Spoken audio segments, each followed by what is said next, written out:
Boa noite, pessoal, tudo bem? Estamos ao vivo em mais uma live semanal, aquela que acontece no meio da semana. Hoje é quarta-feira, dia 4 de fevereiro de 2026, é Augusto certinho. Hoje estamos com um convidado que está retornando e nos presenteando, com este tema, Brasil, mostre a tua cara, com o advogado César Lima, que é advogado, escritor, analista e consultor político e também colunista da revista Esmeril. É aí, Gerson, certinho? Então hoje estaremos com o nosso convidado.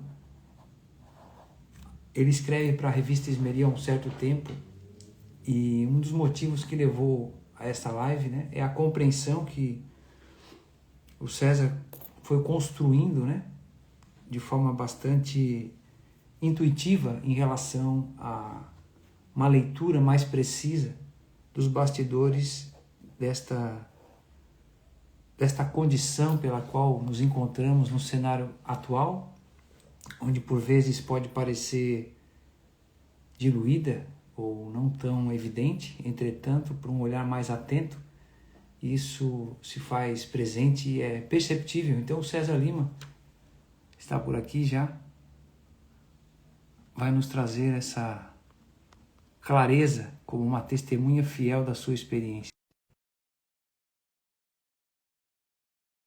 Tê-lo aqui hoje. 3 pilares eles se estruturam diante dessa série de artigos que o César Lima veio escrevendo e vem escrevendo na revista Esmeril, da professora Bruna Torlai, um abraço para ela. O agigantamento do poder judiciário, a hegemonia cultural da esquerda e uma reengenharia da expressão e das eleições. Fato notório também que o professor Olavo de Carvalho, já no Jardim das Aflições, na década de 90, ele já identifica, através de um processo investigativo, uma realidade que vinha ganhando contorno no cenário nacional a partir de uma palestra que ele vai presenciar lá no MASP, cujo título era Epicuro, no Jardim de Epicuro, algo nesse sentido, e dali ele vai destrinchando os meandros da influência intelectual, por que não, das ideias no âmbito do imaginário da população. Haviam mais ou menos 500 pessoas na época lá, nesse caso, e aquilo gerou um incômodo muito grande para o professor, porque ele começou a perceber que tinha alguma coisa ali estranha, e se detendo sobre as pessoas envolvidas naquele... E aí, Marcelo, certinho? Um abraço. Marcelo está falando de Jacarezinho, norte, pioneiro do Paraná. Morei no Paraná, Marcelo, morei em Almirante Tamandaré e em Ponta Grossa. Lá faz frio. O César não está conseguindo entrar, por quê? Vou mandar o convite novamente, César. Ou senão tu manda um convite para mim, aí eu te aceito. Veja se dá certo.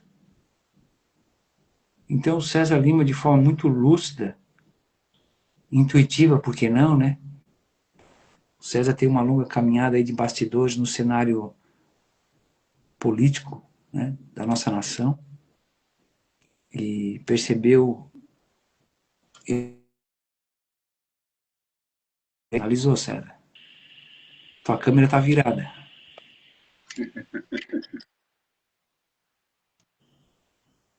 Aí, maravilha. Maravilha. Espera aí que eu estou ajeitando aqui, Fica à vontade. Esse meu tripé aqui é um problema, rapaz. Ele tá mole em cima e ele não segura o peso da câmera. Ele vem para frente. Deixa eu ver se eu ajeito aqui. Não tem como botar um livro aí para escorar, será? Não, ele é aquele tripé de chão. Ah, entendi. Ela fica de pé. Em cima tem várias borboletinhas. Em cima, a última não está segurando. Mas agora eu acho que foi. Xing-ling, essas coisas aí, Eu sou péssimo, Então, Meu canal do YouTube não funciona ainda por causa disso. Eu não sei baixar vídeo, não sei subir lá. É uma Mas tá alegria, bom. então. Eu estava explicando para o pessoal, César, antes de chegar, o César já esteve aqui no ano passado, né, falando sobre o mal da direita em querer combater apenas na política e trouxe uma leitura muito precisa da nossa história de bastidores, né, compreendendo esses meandros da influência das ideias e desses atores que articulam-se nos bastidores de forma intencional e vão consolidando uma forma de influenciar, né, o modus operandi e, por que não, né, a organização da própria sociedade. E hoje esse tema Brasil mostra a tua cara, ele é intencional porque é aquela teoria da a panela do caranguejo ou do rato, não me lembro, o pessoal coloca lá o bicho na panela e vai esquentando devagarinho, as pessoas não se dão conta que está sendo aquecido, né? É a do E sapo. algum do sapo é. E o que acontece? As pessoas às vezes acham que é loucura falar sobre isso, porque primeiro tem que reconhecer-se num nível de humildade para saber que esteve errado durante boa parte do tempo e ouvir certas pessoas que não estão à frente do seu tempo, mas perceberam, né, com mais assertividade, porque estavam próximos daquilo que estava acontecendo e se alertaram, né? Opa, tem algo estranho aqui. É como se fosse na alegoria do mito da caverna, né? Quem saiu depois ainda acabou sendo morto, né? Porque disse que o que ele estava vendo não era realidade, era sombra, e acharam que ele estava louco e mataram o cara a paulada, né? Então, ter o César Lima aqui hoje, que é advogado, analista e consultor político, escritor e também colunista da revista Esmeril, o mote principal do nosso objetivo aqui nesse encontro são a partir dos artigos que o César vem escrevendo ao longo do tempo, na revista Esmeril, da professora Bruna, um abraço para ela. E de forma, eu falei aqui mais cedo, César, de forma bastante intuitiva, o César também intencional, porque não, né? Ah, consolidou através de uma estrutura muito lúcida e muito clara esse, vamos botar assim, né, essa plataforma pela qual a gente se encontra hoje diante deste caos. Isso não é de agora, as pessoas estão vendo os efeitos colaterais de algo que já veio sendo construído ao longo dos anos. Então foi possível identificar, o César identificou isso, esses três pilares, né? O agigantamento do judiciário, a hegemonia cultural da esquerda e uma reengenharia da expressão e também das eleições. E aí, só para passar a palavra para o César e não perder mais tempo e não ficar em delongas, eu vou só ler a introdução para o pessoal se situar, César, tudo bem? Claro, claro, tudo Então, bem.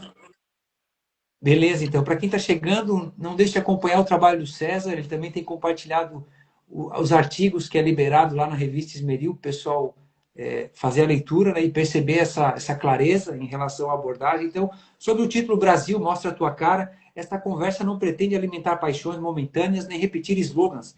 O objetivo é outro, nomear processos, desvelar estruturas e restituir sentido a conceitos que vêm sendo esvaziados. Liberdade, justiça, soberania popular. Para isso, recebemos, então, o advogado e escritor César Lima, cujas análises publicadas na revista Esmeril compõem um verdadeiro mapa crítico do Brasil contemporâneo. Seus textos mostram que o país não chegou ao ponto atual por acidente, mas por uma engenharia lenta, técnica e culturalmente sofisticada, que deslocou o centro do poder político, enfraqueceu a representação popular e normalizou a tutela judicial sobre a vida nacional. Esta live é um convite à lucidez, não à histeria. Um espaço para pensar com profundidade, sem medo das perguntas difíceis. Porque só um país que encara sua própria face pode, de fato, escolher para onde quer ir. Seja muito bem-vindo, César.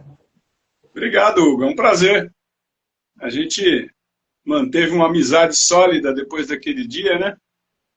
Uma das benesses da tecnologia, né? Nós podemos ter amigos a milhares de quilômetros de distância, literalmente, né? Milhares de quilômetros de distância.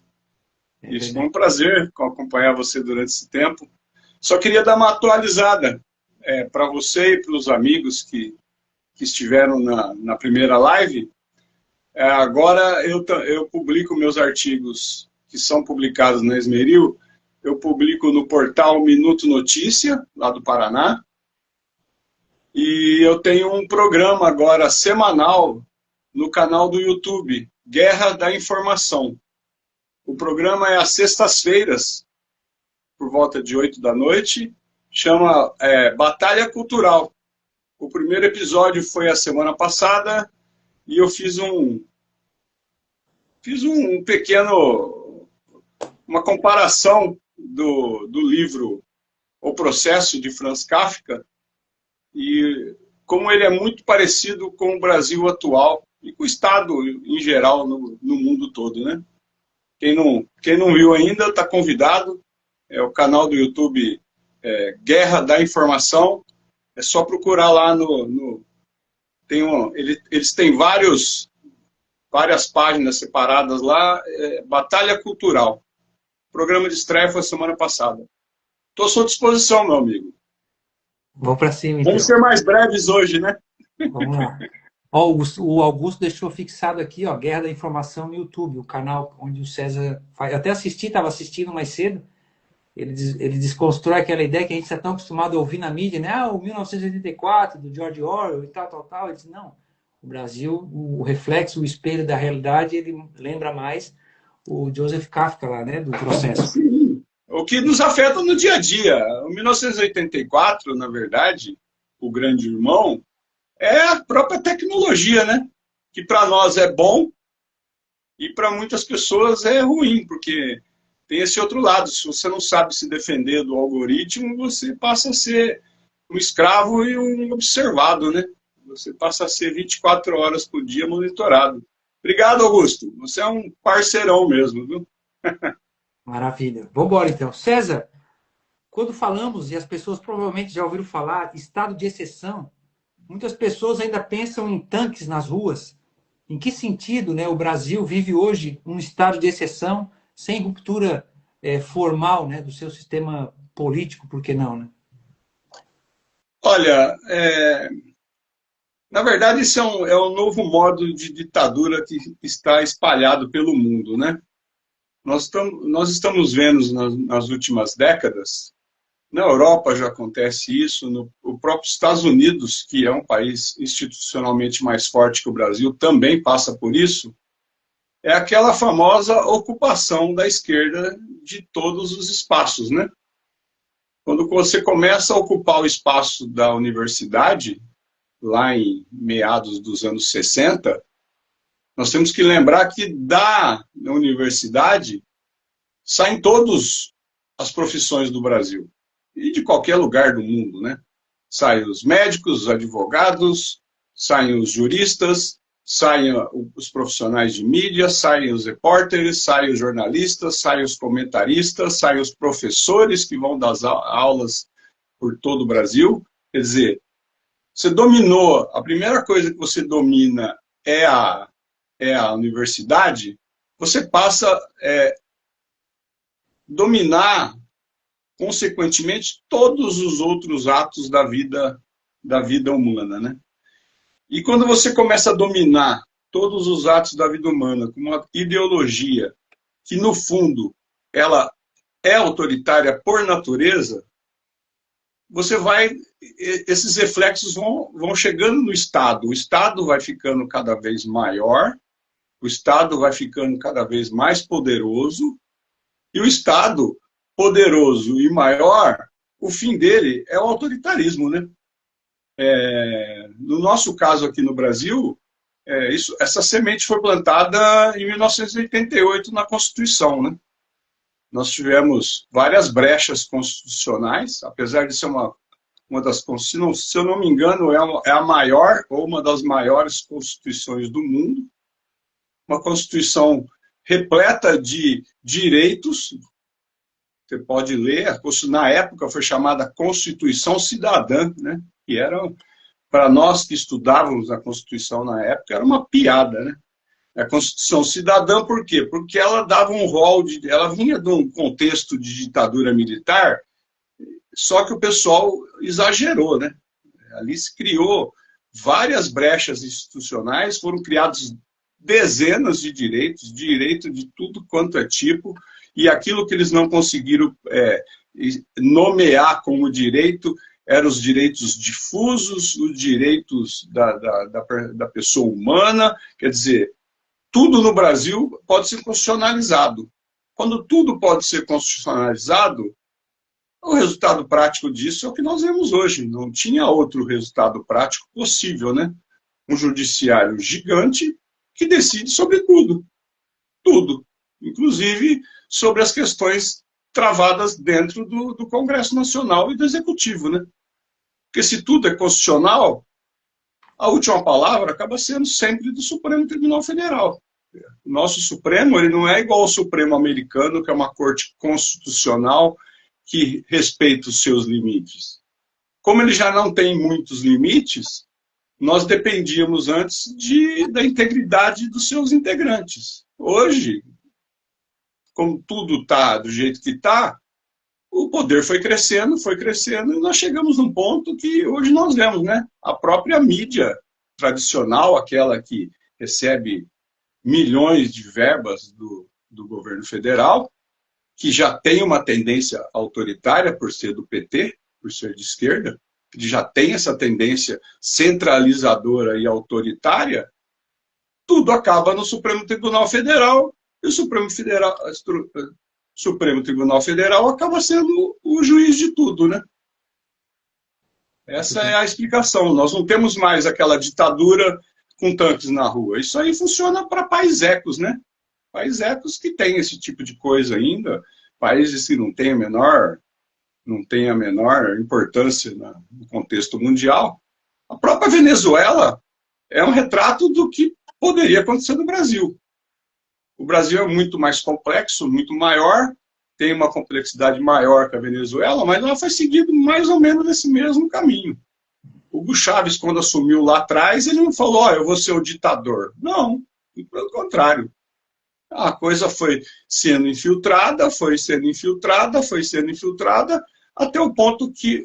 Só que lá foi o Executivo. O Executivo tomou conta do Congresso, eles criaram um Congresso paralelo para simplesmente tirar os poderes do outro Congresso, e eles simplesmente substituíram os juízes da Suprema Corte por juízes que prestam continência ao regime. E é mais ou menos o que nós estamos hoje no Brasil. A grande diferença é que aqui, por ser um país bem mais complexo, com instituições mais fincadas em alguma coisa, que eu também não entendo direito qual é esse fundamento, essas instituições se concentraram no Supremo Tribunal Federal, né?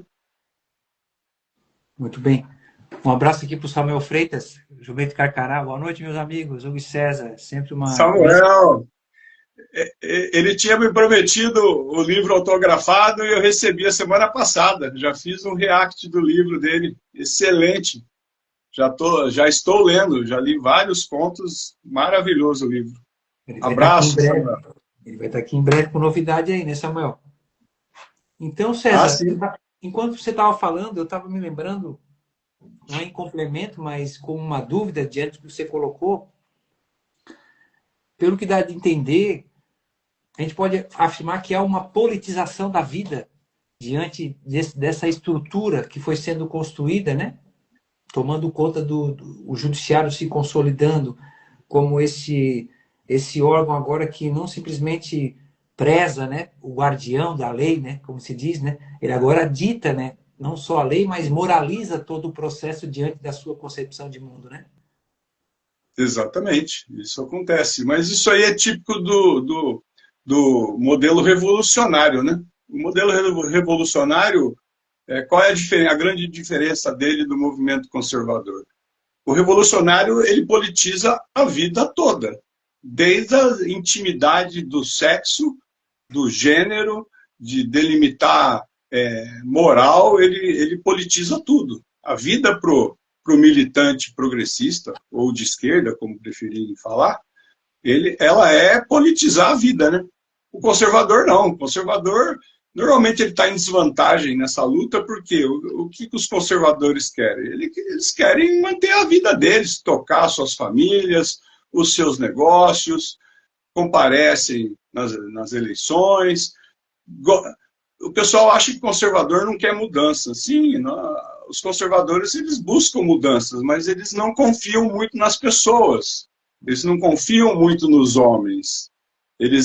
As mudanças, elas têm que fazer sentido e serem mais lentamente implementadas, né?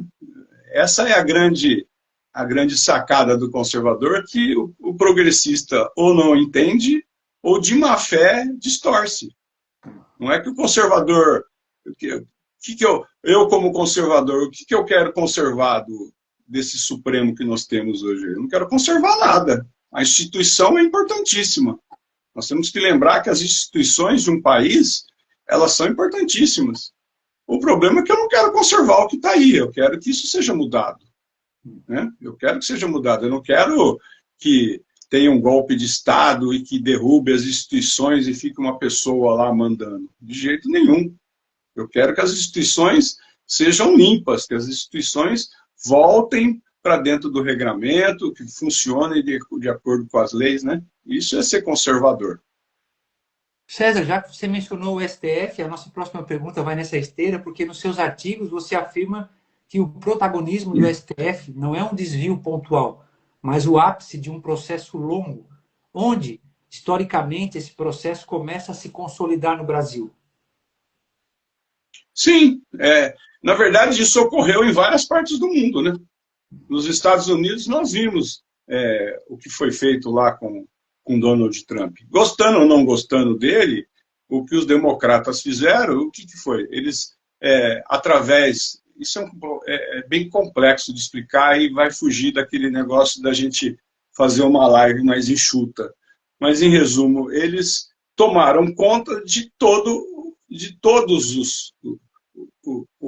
o judiciário americano.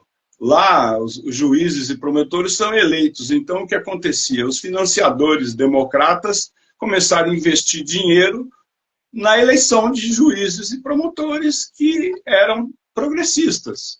Isso criou uma colcha que é muito difícil quebrar. O próprio Donald Trump agora, no segundo mandato, depois de tudo que ele passou no primeiro, ele está combatendo isso de uma maneira bem dura. E mesmo assim não é fácil. Mesmo assim ainda existem... A grande questão é que lá, como as instituições são mais fortes, temos um modelo de pesos e contrapesos mais estabelecido, o Congresso, o Executivo e o Judiciário sabem das suas posições. Na Suprema Corte, esse tipo de coisa não é aceita, né?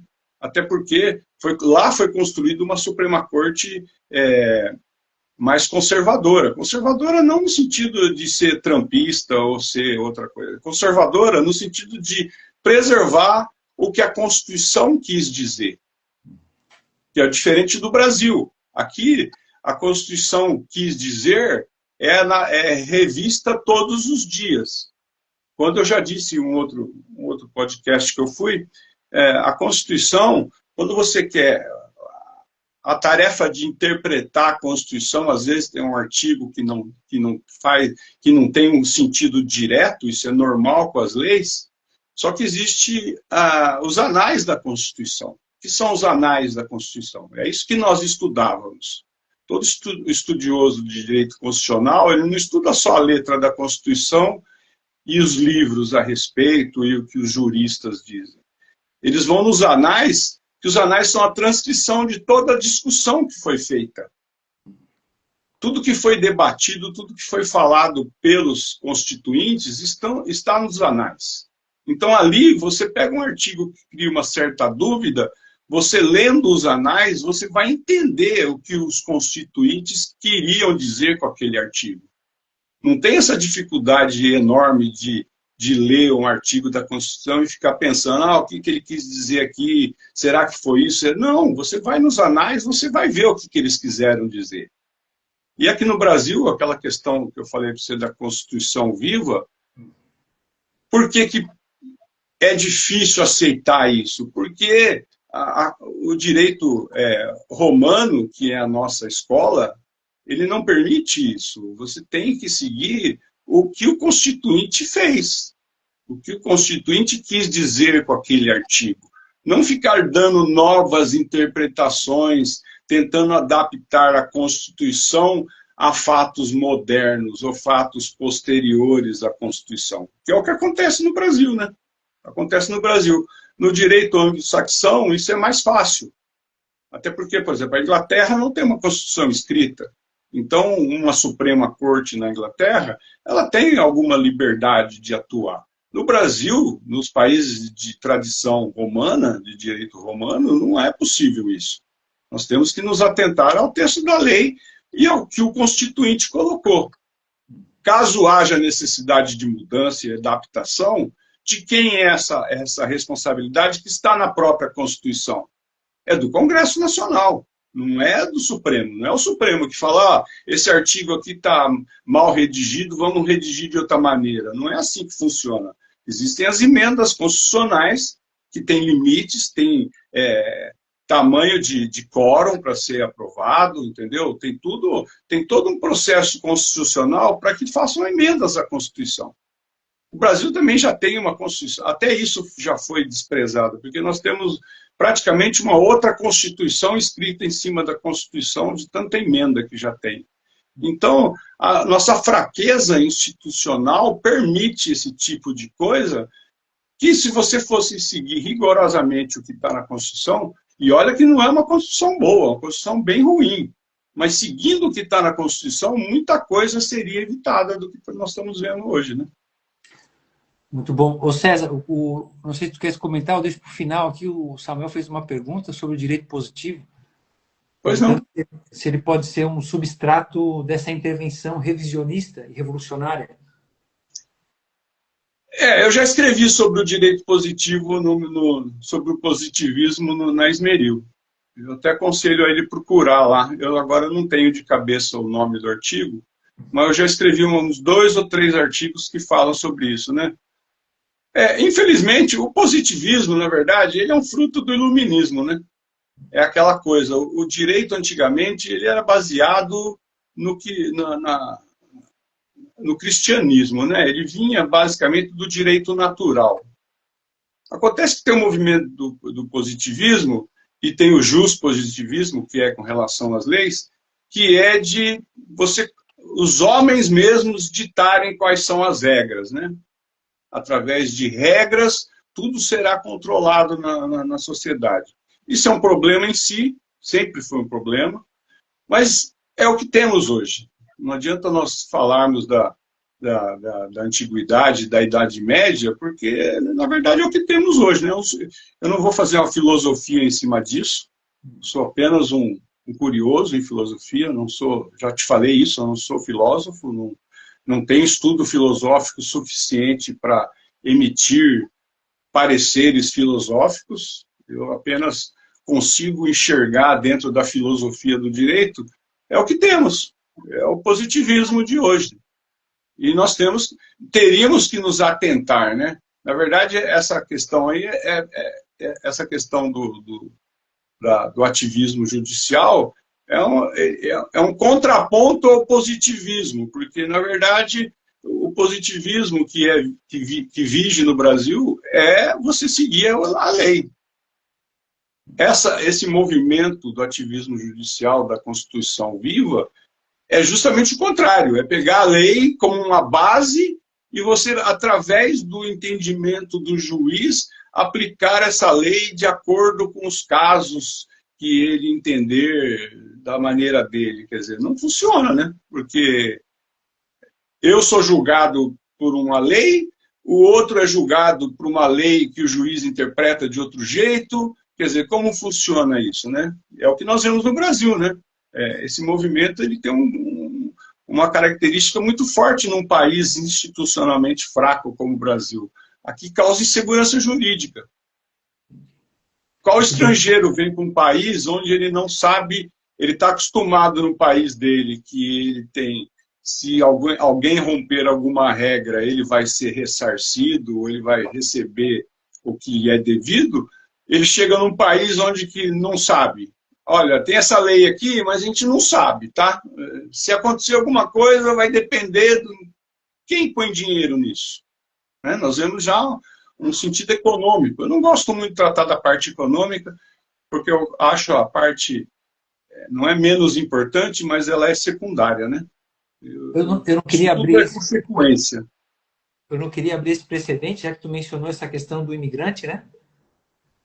Tem uma última pergunta que ainda que entra no escopo da questão do judiciário, e eu queria que depois tu pudesse esclarecer ao nosso costureiro e costureira da alma, aí, quem nos acompanha, né? O que é o fechamento agora desse bloco com essas questões voltadas para o âmbito jurídico vem desse agigantamento, né? Se tu conseguisse fazer uma uma síntese, né, uma ilustração didática do que é esse agigantamento do judiciário, né? Mas eu queria só fazer um complemento, César, porque eu conheci um caso aqui no nosso estado, um tempo atrás, de duas situações com imigrantes. Um imigrante veio, se tornou residente, e aí começou a se desenvolver, né, na sua vida comunitária nesse lugar onde ele estava. Passou alguns problemas, onde teve que articular órgãos, né, dentro do município, tipo o conselho tutelar, a parte social. Por fim, essa família acabou tendo os filhos colocados para adoção. Entendeu? Os filhos dos estrangeiros que foram, no caso agora, eles tinham dupla cidadania, né? Como nasceram aqui, eles acabaram perdendo essas crianças. Voltaram para o país deles sem as crianças. É. Foi dado um tratamento para esse tipo de caso. Depois, nesse mesmo lugar, aconteceu de vir um outro imigrante com filhos também. Só que tinha uma outra conotação em volta, porque era uma pessoa lá daquela região da Rússia, da Ucrânia, e tinha um ar assim de que aquilo ali, se viesse na mídia, a público, traria uma imagem ruim para quem estava lá, o juiz, por exemplo. Né? Então ele tratou esse caso no mesmo lugar de forma diferente. Não teve esse cerceamento do direito, no caso dessa família que estava residente, dessa que chegou e fez o caos lá no lugar onde eles chegaram, né? O juiz tratou de forma distinta, né? Sendo um agravante a relação do genitor com esse aqui, que não perdeu os filhos, em relação a esse outro que perdeu os filhos, você entende? É a insegurança jurídica, né? Porque quando você coloca o que você acha, o juiz ele pode achar o que ele quiser, ele tem liberdade de pensamento. Na vida pessoal dele, ele pode pensar como ele quiser. O que ele não pode é transferir esse pensamento para dentro do julgamento, porque o julgamento tem que ser baseado na regra. Existem regras. Há exceções? Há exceções. Para isso, às vezes, tem o tribunal que revê as decisões. Eu lembro que eu falei na primeira live sobre isso. Isso não começou do Supremo para baixo. Esse é um movimento que já ocorre nos juízes de primeira instância. Isso vem subindo há muitos anos. Só que antes existem ainda. Os tribunais superiores, eles iam esmerilhando isso, iam tirando esses julgamentos muito heterodoxos, eles iam mediando isso e acertando. O problema é que hoje isso tudo chegou nos tribunais superiores, então qualquer coisa maluca que vem de baixo sobe para o tribunal, a gente já não sabe também o que o tribunal vai dizer. Nós temos um problema sério de segurança, porque essa é uma consequência direta de você colocar o pensamento do juiz dentro de uma sentença. É você desestabilizar todo o sistema jurisdicional do país. O que antes acontecia nas pequenas cidades, nas comarcas, era, de uma certa maneira, coibido nos tribunais.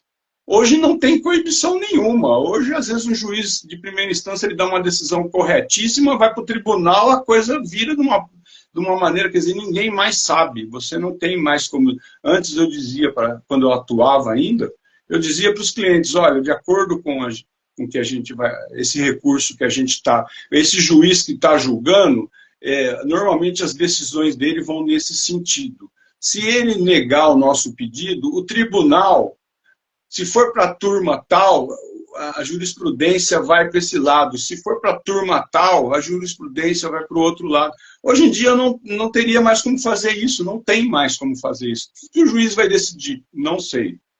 Ah, mas perdemos, vamos recorrer. O que o tribunal vai decidir? Não sei. Tem uma jurisprudência e eles podem simplesmente inventar uma nova. Eu quero mandar um abraço para o doutor Zilmar. Ele é diretor da Escola Minha Esperança de psicanálise, um grande amigo, um homem de grande saber, de muita influência, já trabalhou em órgãos da ONU, está aqui nos prestigiando hoje. Um grande abraço, doutor Zilmar. Ele está aqui. Um beijo para a Luciana também, que eu vi aí. Então tá, Luciana de Lima. Luciana de Lima, um abraço. Doutor Gilmar, portas abertas, hein? Posso lhe chamar no bastidor para nós conversar uma hora? O doutor Gilmar, ele na área na área da psicanálise, ele é uma pessoa cultíssima, com muita experiência de vida. Eu recomendo, inclusive, para ter uma live por aqui. Convite feito, doutor Gilmar. César, um abraço para o Gilmar, para a Luciana. O Augusto comentou ali o nome do teu artigo que tu menciona, está aqui, César, As Leis e a Luta entre o Positivismo Jurídico e o Neoconstitucionalismo. Exatamente. Esse eu falo diretamente, mas em alguns outros artigos eu também cito essa questão. Mas esse é o direto, eu falo exatamente dessa questão. Obrigado, Samuel. Esse pessoal Não, é rápido, Augusto, né? Augusto. Obrigado, Augusto. Esse pessoal é rápido, eles têm 2, 3 telas, eu não tenho. Ô César, tu me fez lembrar dessa tua fala aí, né? Quando tu fosse operador do direito, e eu acompanhei isso de perto também, o advogado vinha para a instrução e ele dizia assim, olha, seria... Aí, Marcelo, certinho, se tu levar para esse lado, esse juiz ele tende a ver as coisas de um modo. Se tu levar para esse outro lado, pode ser que, como se já tivesse um perfilamento, né, que é solto, é muito subjetivo na cabeça do juiz, né, em relação aos casos. Aí eu levo para essa outra questão, porque o judiciário ele passou a ocupar um lugar moral, e aí eu me recordo, não sei se tu te lembra, a sabatina do Alexandre de Moraes, eu assisti todinha, quando ele foi sabatinado. E o Magno Malta fez essa pergunta para ele, ó, doutor, o senhor sabia que um homem não é separado das suas convicções? Como é que o senhor leva em relação a isso, sabendo que isso, e foi nomeando, né, a fala em relação ao perfil do ministro. Eu tenho esse péssimo hábito de assistir essas coisas inteiras. Eu também gosto. Também São os malucos, né? Do Flávio Dino, enfim. Foi perguntar lá também. Mas então, o judiciário passou a ocupar um lugar moral na sociedade, visto como salvador contra a corrupção. Em que momento essa narrativa deixou de proteger a democracia e passou a corroê-la? Eu quero mandar um abraço para o Marcelo Moya, também psicanalista, um grande cara, jornalista, e ele é um dos diretores de onde eu divulgo os meus artigos lá, o Minuto Notícia do Paraná. Marcelo Moya também, psicanalista, atuante na área, um jornalista muito atuante lá na região dele. O Marcelo comentou aqui mais cedo. Um abraço, Marcelo. Ele entrou aqui, é lá do Paraná, né? É isso aí. Isso, um grande amigo de muitos anos. Maravilha. E o pessoal também do Guerra da Informação entrou aqui também, César. O Oscar, o grande Oscar, é o meu... Ele está me recebendo lá no canal dele, eu estou muito honrado também, grande abraço. É que eu não vejo todo mundo, tá, gente? Às vezes eu estou esquecendo de dar abraço para alguém, mas eu não vejo todo mundo. Você pode repetir a pergunta? Posso. O judiciário passou a ocupar um lugar moral na sociedade, visto como salvador contra a corrupção. Em que momento essa narrativa deixou de proteger a democracia e passou a corroê-la? Nós falamos, acho que falamos um pouco disso naquela nossa primeira live, né, que eu falei da questão do combate à corrupção, né? As pessoas têm virou um senso comum, né, que o problema do Brasil é a corrupção generalizada. Isso não é verdade. O maior problema do Brasil não é a corrupção. Mas não tem corrupção, você está passando pano? Não. Corrupção, ela tem que ser combatida. É óbvio que tem que ser combatida. Só que a corrupção, ela existe em todos os sistemas de governo. Todos. Nós temos corrupção na Venezuela, nós temos corrupção no Brasil, nós temos corrupção nos Estados Unidos, nós temos corrupção na Coreia do Norte, nós temos corrupção na China, nós temos corrupção no Japão. Nós temos corrupção na Europa, várias corrupções assim, de valores muito maiores, às vezes, do que nós temos aqui, porque lá tem mais dinheiro envolvido. A questão no Brasil não é a corrupção. O PT, a esquerda brasileira, criou, isso foi criado. Eu terminei de ler agora O Jardim das Aflições do Olavo. E eu andei comentando com algumas pessoas que é impressionante, que a parte final do livro, o Olavo fala de muita coisa que eu já falava, inclusive desde a época que ele escreveu o livro, O Jardim das Aflições. E ele fala especificamente sobre isso. Essa questão do combate à corrupção foi planejada pela esquerda, porque ela visava tirar a legitimidade de quem estava no poder e se colocar como salvadora da ética. Isso foi feito propositalmente. Isso tem um movimento visível para quem acompanhava os movimentos na época, era visível. O PT, eu conheço o PT desde o início, eu já combati o PT nas ruas e já combati o PT nos tribunais, eu conheço o PT profundamente. Eu acompanhei um governo do PT, que era um dos primeiras prefeituras que o PT teve no Brasil, era aquele discurso ético, dedo na cara, todo mundo ladrão, e o PT roubava descaradamente valores assim gigantescos para a época. Nós temos o caso do Celso Daniel. O caso do Celso Daniel era o ápice do discurso da ética do PT. Por que esse caso foi escondido, soterrado, batido, a imprensa esqueceu, largou, tentaram retomar, depois largaram de novo? Nós temos até aquela deputada, Mara Gabrilli, que, num primeiro momento, ficou indignada porque o pai dela foi vítima desse pessoal e, de repente, sumiu também, nunca mais falou sobre o assunto. Isso é um assunto que mostra as entranhas do PT. Com esse discurso da ética, ele começou a vender esse combate à corrupção, e esse combate à corrupção feito de maneira histérica, como era feito, sem resultado prático nenhum, só discurso, o que ele acabou por fazer durante os anos? Ele acabou por enfraquecer todo o sistema. Porque quando é senso comum que na política só, vereadores, prefeitos, deputados estaduais, governadores, deputados federais, senadores e presidente, ministros tudo do executivo e todos do executivo e do legislativo são movidos apenas pela corrupção, o que é uma mentira, porque eu já convivi com dezenas de políticos honestos. O que acontece no senso comum? As pessoas que não têm esse aprofundamento, mas são pessoas honestas, com princípios, e que gostariam de entrar na política, essas pessoas se afastam.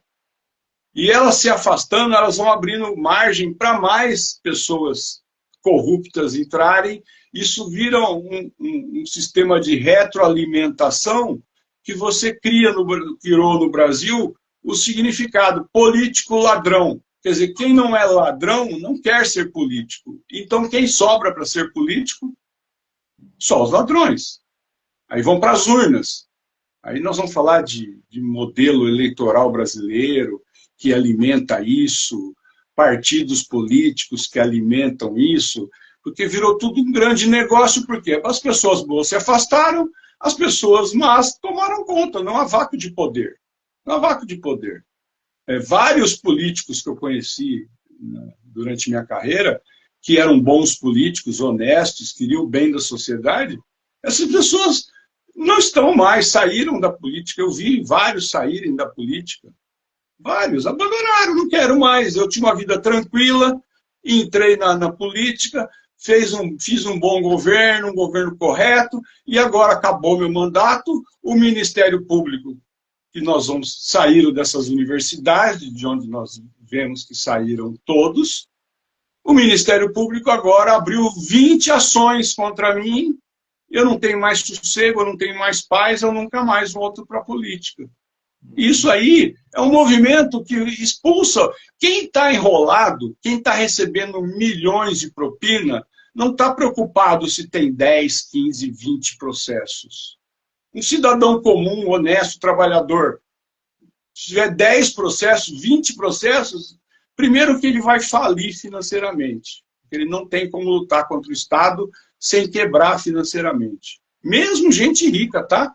Nós vimos vários ricos aí se afastando da política durante um tempo, porque estava ficando pesado lutar contra o Estado. Não tem milionário no Brasil ou no mundo que lute contra o Estado. O Estado é muito poderoso. O Estado tem todas as armas e todo o dinheiro.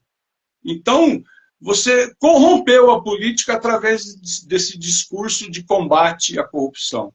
Isso serviu para corromper a política como um todo. E nós estamos vendo, tanto na Lava Jato como nos outros escândalos, que não é apenas no executivo e no legislativo que nós temos corruptos, né? Nós temos corruptos em muitas outras áreas. Ô César, Inclusive, para não derrubar a sua live, eu vou evitar falar as outras áreas. Eu vou até comentar que tu falasse aí, porque eu senti isso na pele que tu falou, quando eu não era diretamente um político, mas era um cargo comissionado na minha cidade, né? E houve um certo cerceamento. Eu, por exemplo, para ser exercida uma pressão sobre o executivo, recaiu sobre os comissionados, no caso eu era um dos comissionados, foi imputada uma multa de R$ 5.000 por dia.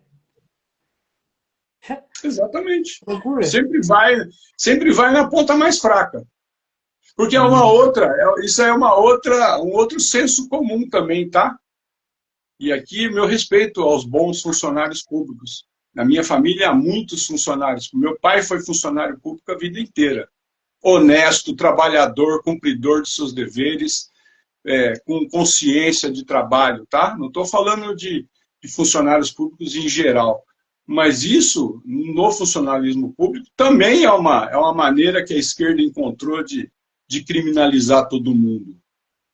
O funcionário público hoje, você perguntar para qualquer um, aí o comissionado. O comissionado é um encostado. O prefeito arrumou aí um encostado aí para bancar ele aí, não faz nada. Isso não é verdade. Eu trabalhei a vida toda. Eu trabalhei como comissionado há muito pouco tempo, mas eu trabalhei por contrato com o serviço público durante anos e anos. E o que a gente vê não é bem isso, sabe? A gente vê que quem carrega nas costas de uma prefeitura, uma câmara, normalmente são os comissionados. Se não são os comissionados... Você viu agora a Câmara aprovando o reajuste para os funcionários da Câmara? Aquilo é uma vergonha, gente. Eu vi um discurso lá que a deputada pergunta para o Hugo Mota. Então, nós estamos aprovando aqui um salário que vai ser maior que o dos deputados, que vai estourar o teto. Ele, sim, vamos. Quer dizer, mas por que isso? Porque os funcionários públicos têm força. Eles têm força de mover os políticos. Por que tem força de mover os políticos? Porque os funcionários sabem o que os políticos fazem. Se nós temos um político honesto, honestíssimo, o funcionário pode fazer o que quiser, que ele vai manter o compromisso dele. Ele não tá ligando. Eu vou entrar com o sindicato. Pode entrar. Não devo nada para você. Eu já vi isso acontecer. Eu já vi funcionário público que foi retirado benesse indevida dele e o funcionário chegou na frente do gestor e falou: eu vou no tribunal, vou te processar, vou acabar com você. Eu era advogado, eu falei para ele: pode vir, pode processar. Vem com tudo. Fala o que você acha que você tem que falar. Eu não vou dizer, já dizendo que esse funcionário perdeu em todas as instâncias, porque o que ele falava não tinha razão de ser. Então você vê a diferença de um político honesto, de um político desonesto. O que ele cria? Ele cria todo um ecossistema corrupto que termina nesses absurdos que tem no Brasil, né? Um país em crise, com funcionários públicos do executivo. O executivo é menos. O executivo nessa parte é sempre uma ala mais fraca. Funcionários do legislativo e funcionários do judiciário vivendo em ilhas da fantasia, enquanto o Brasil todo carrega tudo isso nas costas, né? Eu até estava lembrando aqui, tu mencionou, achei bem interessante, tem um histórico familiar de funcionalismo público na parte do meu bisavô. Então, assim, eu costumo dizer que dentro do âmbito público, né, existe aquele profissional que representa o funcionalismo público sério. Exatamente. Né? Eu tenho vários parentes hoje atuando em vários, Receita Federal, em Defensoria. Eu tive uma tia que se aposentou recentemente de um cargo na Câmara Federal. Pessoas honestíssimas que sempre cumpriram o seu dever, sempre foram além do seu dever. O meu pai é o maior exemplo de vida para mim. E ele sempre foi funcionário, a vida toda funcionário público. Ele se aposentou dos Correios com 48 anos de serviço prestado. Quer dizer, você por 48 anos você não ter uma vírgula para ser dita com relação à sua honestidade, é uma coisa que deveria ser o padrão, né, do brasileiro. Verdade. César, tu mencionou aí, né, mais cedo a questão do PT. Nós estamos entrando agora nesse novo bloco, que é a hegemonia cultural da esquerda. Você sustenta, dentro dos artigos que foram sendo construídos aí, que o PT não é apenas um partido, mas um projeto, né, gramsciano de poder. Até foi mencionado na última live alguma coisa aí. Quais sinais mostram que vitórias ou derrotas eleitorais são secundárias dentro dessa lógica? Eu só vou fazer um comentário, porque eu observei, porque assim, ó, na minha cidade aqui na região tem o pessoal do PT, né? E assim, também... o PT tem até na Venezuela, não vai ter aqui na sua cidade? Aí eu observei uma coisa interessante. Eles vão lá, fazem barulho na época de eleição, mas eles trabalham os outros 4 anos inteirinhos nos bastidores, envolvendo com o pessoal da agricultura familiar, não sei o quê. Então, assim, eles vão consolidando no imaginário, né? Alimentando um certo ressentimento, por que não, né?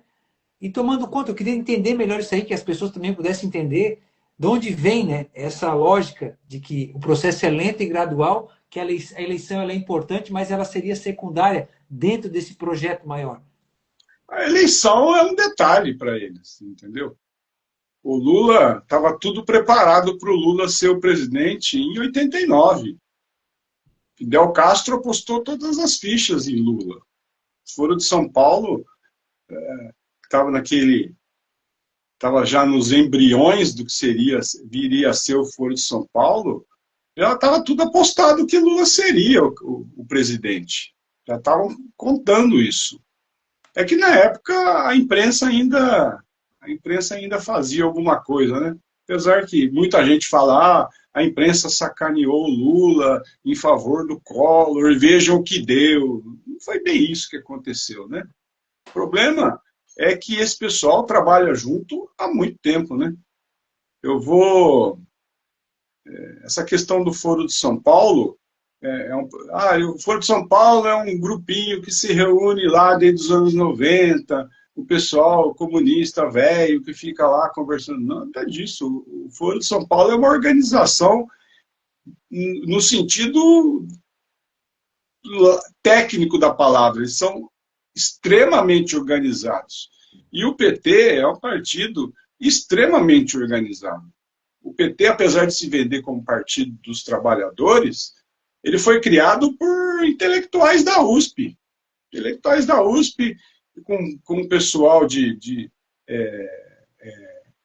da teologia da libertação, um pessoal de alto nível intelectual. Não foi feito... Eles não começaram para ganhar... Tanto que eles já eram formados informalmente antes de terem o registro, né? Lá por o presidente Figueiredo, né? Que tem aquela frase, vocês queriam o PT, então eu vou... Essas coisas de regime militar que eu já te falei, né? Se fosse ver, não deveria aceitar. Porque é um partido internacionalista, a legislação brasileira proíbe internacionalização de partidos políticos. E o PT é internacionalista por natureza, do próprio movimento revolucionário de esquerda, todo ele é internacional. O PT não é aqui no Brasil. O PT está no mundo inteiro, ele tem representações políticas em outros países. Ele recebe dinheiro de outros países. Isso já foi debatido durante décadas. Isso sempre é colocado debaixo do tapete. Sempre colocado debaixo do tapete. Eu fiz um estudo sobre as fundações dos partidos políticos no Brasil e todos os outros partidos, os partidos ditos de direita, que eu rechaço esse título, nós não temos nenhum partido de direita no Brasil, os partidos, o Novo, esses partidos que têm aquele discurso, você vai... O que são as fundações? As fundações são órgãos dos partidos políticos previstos em lei, foram criados por lei para que os partidos destinassem uma parte do dinheiro da verba partidária para fundações que visassem o estudo, palestras, que você pudesse falar do que o partido deseja, da própria, não vou falar ideologia, mas dos princípios partidários, falasse de política, que fizesse aumentasse a capacidade das pessoas de entender a política e tal.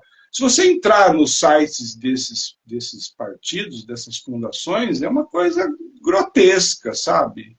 É meia dúzia de cursinho gravado, a maioria é tudo pago, você tem que pagar para ter acesso. Tem livros lá que são publicados, tudo com verba, que a verba é obrigatória, o mínimo é obrigatório. O dinheiro da verba, do fundo partidário, vai para essas fundações, tem dinheiro.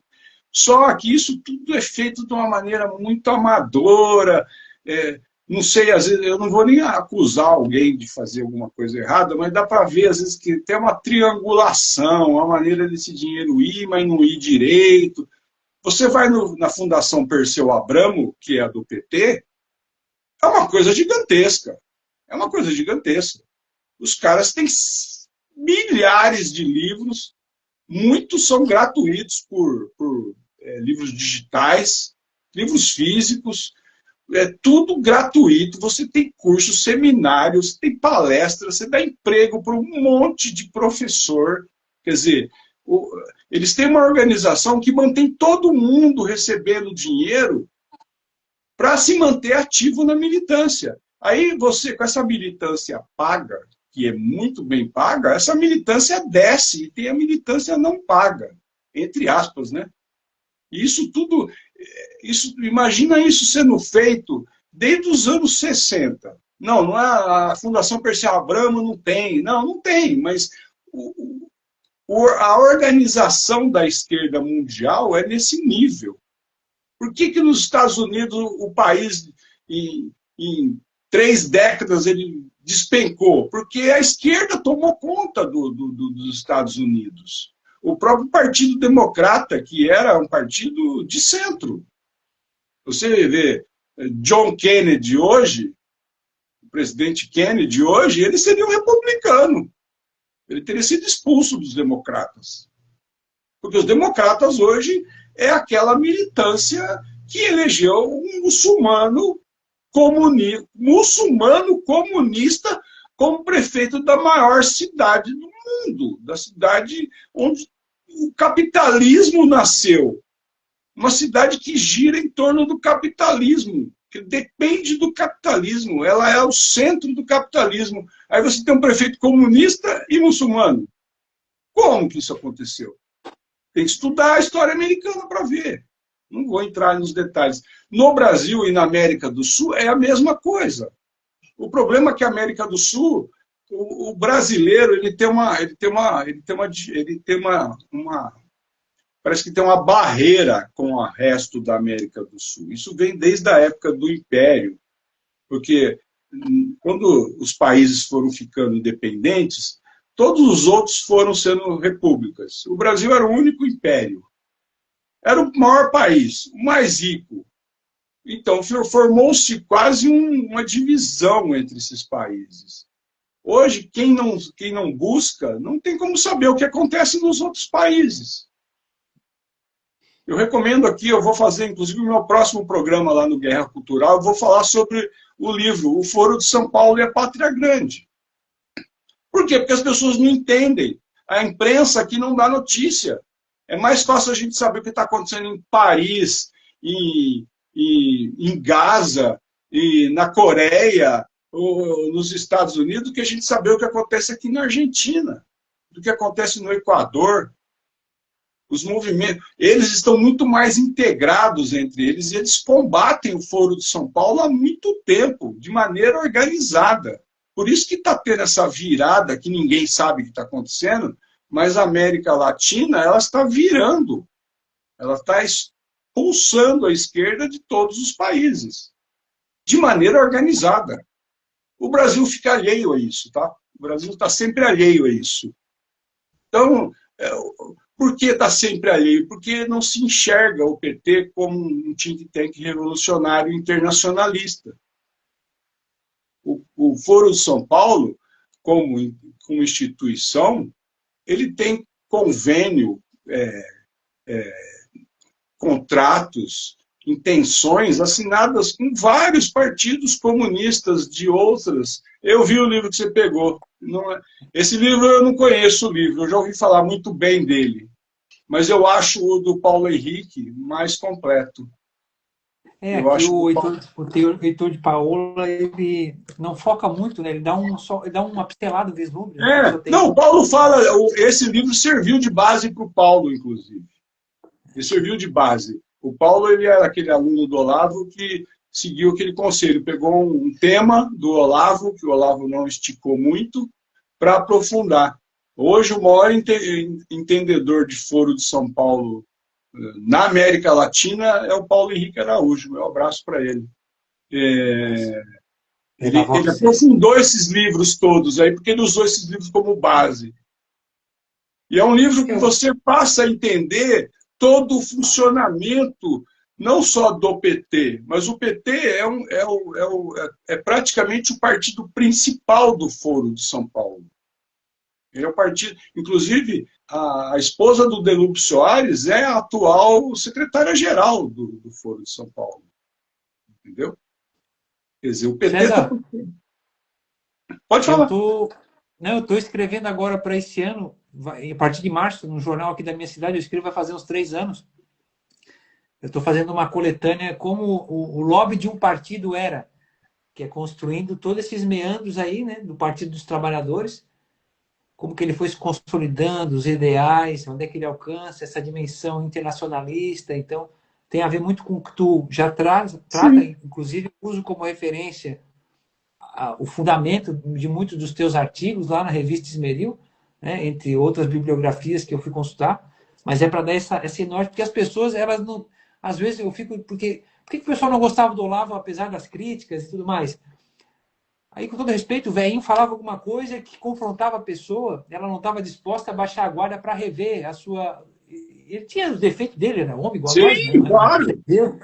Mas eu digo, inclusive o livro que eu falei para você que eu li, o Jardim das Aflições, ele mudou. Eu vi uma entrevista dele 20 anos depois, que ele mudou vários pensamentos dele que estão no livro também. Não é um negócio pronto, né? Então, o que eu estou querendo dizer com isso é que quando a gente se debate com aquele argumento, ele falava umas coisas muito interessantes, né? Dentre tantas coisas, ele falava assim, eu não sei se só no Brasil a ignorância é tida como argumento, ele dizia. Exatamente. Né? Não sei, então não é verdade. Se eu não sei, é porque não existe. Deixa eu responder o Augusto. Responde. Augusto, até pela minha idade, Augusto, eu sei. Eu sei que você falou sobre o PT, teve formação em Higienópolis, mas você está errado, Augusto. Não é. Esse negócio... A minha cidade onde eu morava, o PT, antes da formação, teve reunião lá também. Eles tiveram vários núcleos, tá? Higienópolis é um centrinho, mas o PT nasceu mesmo da luta sandinista, viu, Augusto? Da luta sandinista e da luta sandinista com a teologia da libertação. Todo esse movimento que foi feito depois é só para consolidar o partido. Aí você está certo. Foi em Higienópolis que eles se reuniram. Eles se reuniram em vários lugares. Na minha cidade eles se reuniram. Eu conheci pessoalmente vários fundadores do PT que eram da minha cidade.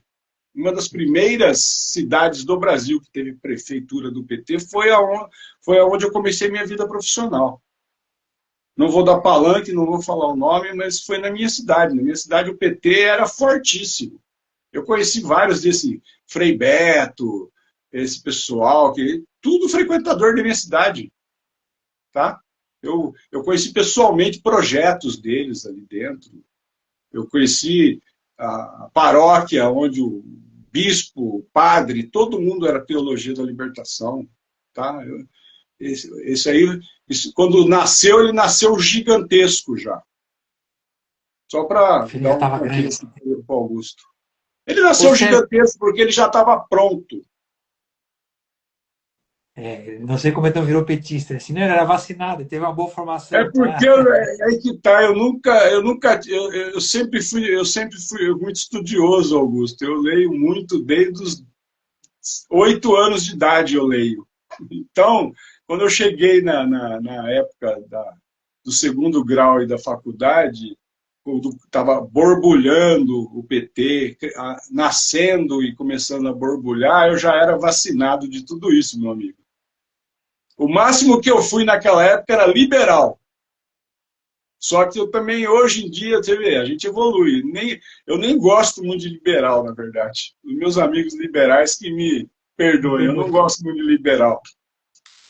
Ô César, nós estamos, assim, eu acredito que foi contemplado, né, compreender essa hegemonia cultural da esquerda, porque ele é um projeto maior que se encaixa dentro desse quadro da mentalidade revolucionária, um conceito que também o professor Jaffa desenvolvia. O João Eiga teve aqui, falou sobre isso, um abraço para ele, professor João Eiga. João Ah, Eiga não, o João Eiga é o maior estudioso do Brasil hoje. Eu só conheço gente que é os maiores, você percebeu, né? O João Eiga é o maior entendedor de regimes autoritários, nazismo e fascismo do Brasil hoje, sem dúvida. não deixa acompanhar o trabalho dele também. Eu vou deixar essa pergunta separada aqui, do ladinho, porque tu mencionou a questão dos liberais, eu compartilhei um vídeo ali de um comentarista, né? Nós vamos falar sobre ele já já, o comentário ali, o contexto da fala, que está Qual é o nosso impregnado tempo em... de live? Já eu não tenho o relógio aqui. Nós estamos a 1 hora, É, já caminhando aí, hein? mas eu Eu queria não quero ser a primeiro... maior live sua de novo, hein? Não, outra vez foi 2 horas e 40, quase 3 horas, É, mas vamos duas lá. horas e 50, meu amigo. Foi. César, então, nós falamos basicamente de dois blocos que aparece ali nessa construção que vem fazendo nos teus artigos lá na revista Esmeril, né? O agigantamento do judiciário. Falamos agora de uma refrescada, né, sobre essa hegemonia cultural da esquerda. E agora eu queria, será possível falar um pouco sobre essa reengenharia da expressão e das eleições, por quê? Lá no livro do Jardim das Aflições, acho que tu percebeu também, tu já tinha falado isso outra vez na outra live, É o que eu já Olavo ele vai dizer sabia que disso. Eu li o Olavo falando, falei, até o Olavo sabia. ele menciona a ética na política que começa a circular na discussão nacional a partir da palestra lá no MASP, né? Que eles vão Exatamente. resgatar É a ideia, exatamente. a Eu já ideia do que fazia for feito faculdade naquela época. Então, chinês. essas coisas, por isso que eu sabia. O professor Olavo, claro, uma visão muito maior do que a minha, muito mais, uma cultura amplíssima, é outro nível. Mas essa visão nós tínhamos em paralelo, porque eu só descobri a semana passada a visão dele. E eu já tinha falado na outra live. E foi onde tu falava, vou ler esse livro na outra live que tu falasse, né? E fosse. É. Eu estava lendo naquela época, mas é um livro difícil. E eu terminei ele agora, semana passada. Eu estou Eu comecei finalizando a a ler o releitura. Jumento Carcará depois dele. Um abraço para Samuel. César, então, a lei da ficha limpa, ela foi amplamente celebrada como um avanço ético, né? Hoje, Exatamente. olhando seus efeitos concretos, ela fortaleceu o eleitor ou o aparato judicial? Ela entra no mesmo esquema mental do brasileiro. A corrupção é o nosso maior problema. Então, tudo que a gente fizer tem que ser contra a corrupção. Aí você dá poderes. Lembra que eu falei para você que essa questão da Constituição, ela vai criando direitos, direitos, direitos, direitos, direitos, direitos. Isso aí vai aumentando o tamanho do Estado. Porque qualquer direito que tem na Constituição tem que fazer uma nova secretaria, tem que criar uma nova burocracia. A questão das leis é a mesma coisa, porque o que nós temos hoje? Eu sempre falei isso, deputado e senador, eles não vieram de espaçonave, pousaram lá em Brasília e assumiram os cargos. Eles foram eleitos. E da onde esse pessoal sai? Ah, aquele vereador é vagabundo, ele não faz nada, não sei o quê, aquele prefeito. O prefeito é da mesma cidade que você, meu amigo. O vereador mora a 3 casas da sua. Por que você votou nele? Porque isso é o senso comum do brasileiro. Os políticos que estão lá, eles não são extraterrestres.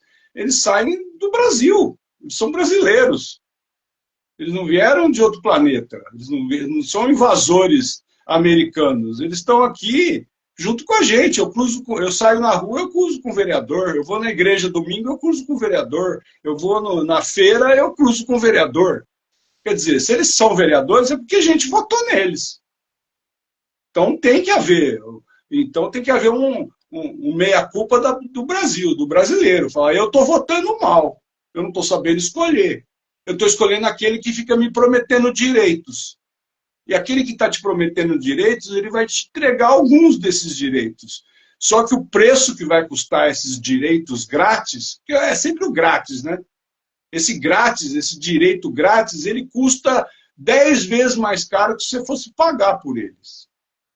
Porque isso está embutido corrupção, isso está embutido superfaturamento, isso está embutido imposto, isso está embutido um monte de coisa. Então, essas leis moralizadoras, elas são...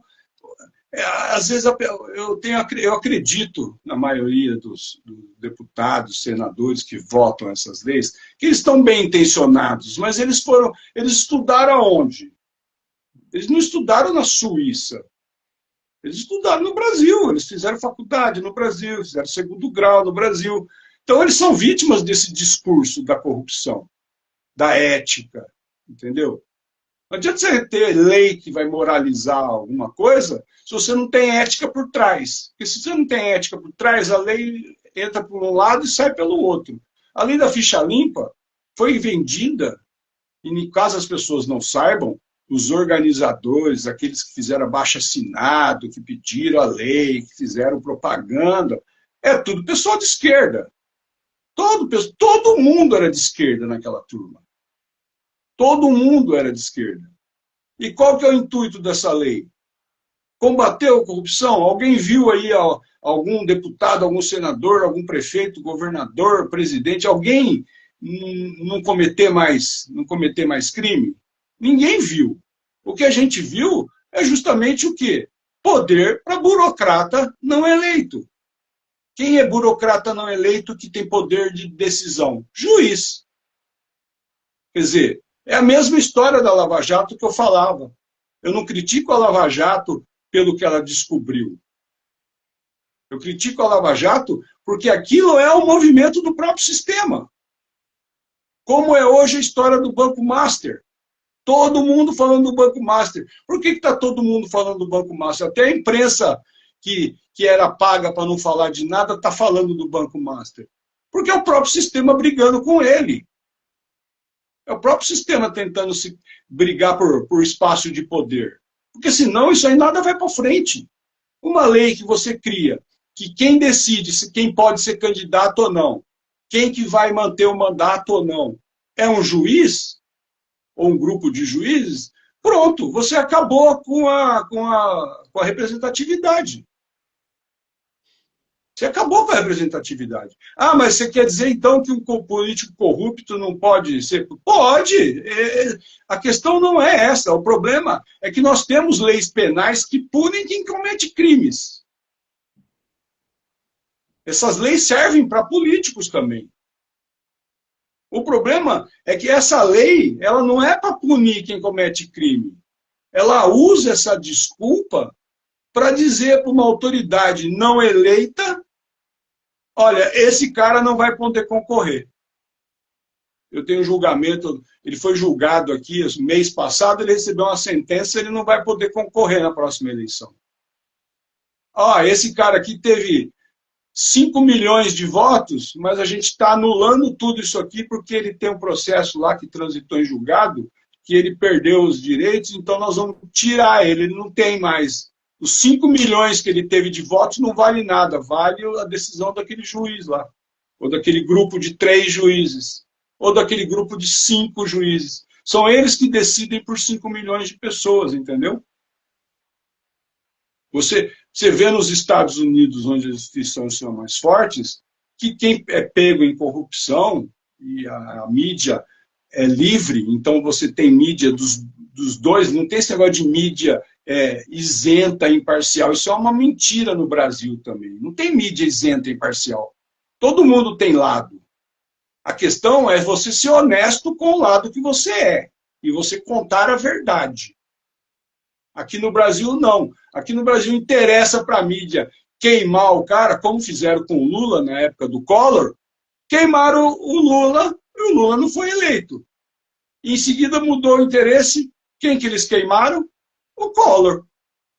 Vocês lembram por que o Collor foi caçado? Foi por causa das tangas, não, né? O Caçador de Por Marajó lá. causa do... Era um... Como chamava aquele carro da Fiat? Uma... Esqueci, eu ia falar o nome e sumiu o nome. O carro da Fiat vagabundo. Foi aquela prova que acharam contra ele. Entendeu? Não estou dizendo que o Collor era inocente, não. Mas você vê o negócio, o que leva. A mídia ela vai caçando de acordo com os interesses de quem manda nela.